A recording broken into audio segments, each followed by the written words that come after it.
हमारे इस channel Mithila junction को लाल button दबाकर सब्सक्राइब करें व घंटी के निशान का बटन दबाएं ताकि सभी नए वीडियो आप तक तुरंत पहुंचे बिल्कुल मुफ्त।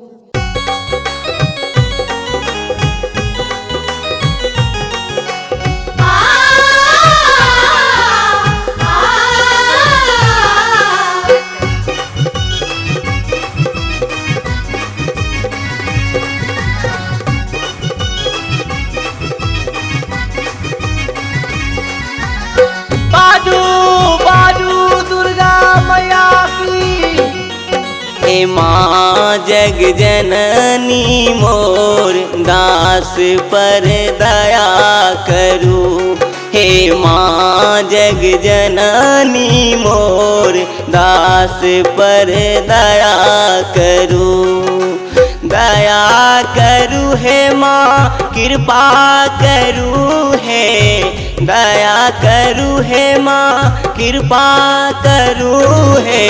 दुनिया में अच्छी सोर दास पर दया करू। हे माँ जग जननी मोर दास पर दया करू।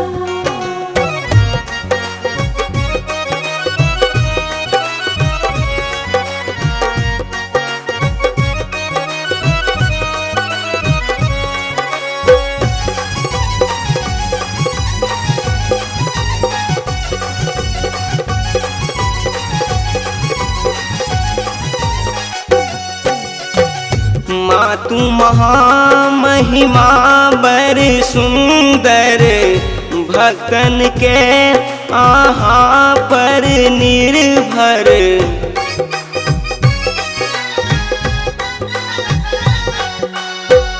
माँ तू महामहिमा बर सुंदर भक्तन के आहा पर निर्भर। दुनिया में अच्छी सोर दास पर दया करू। हे माँ जग जननी मोर दास पर दया करू।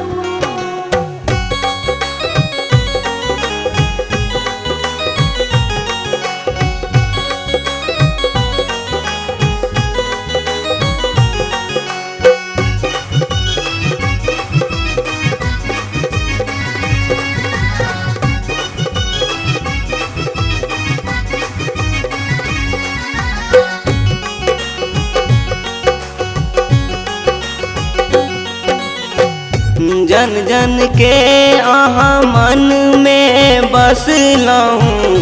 सब मिल आहा कर अर्चन कैलहूँ।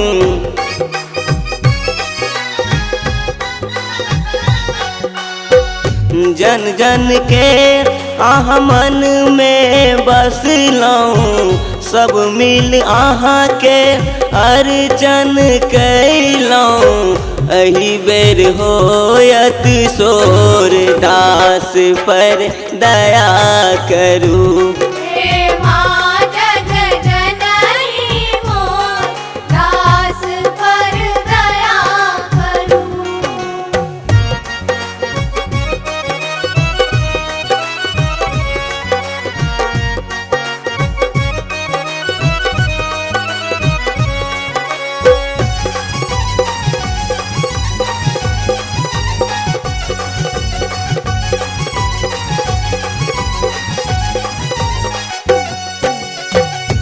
आस पास के बाबू भैया आस पास के दैया मैया।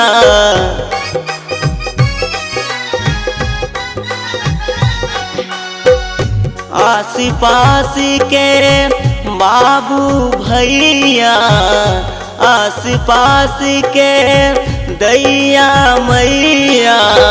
सब मिल बिहारी गेल तोर दास पर दया करू। हे माँ जग जननी मोर दास पर दया करू। हमारे इस चैनल मिथिला जंक्शन को लाल बटन दबाकर सब्सक्राइब करें व घंटी के निशान का बटन दबाएं ताकि सभी नए वीडियो आप तक तुरंत पहुंचे बिल्कुल मुफ्त।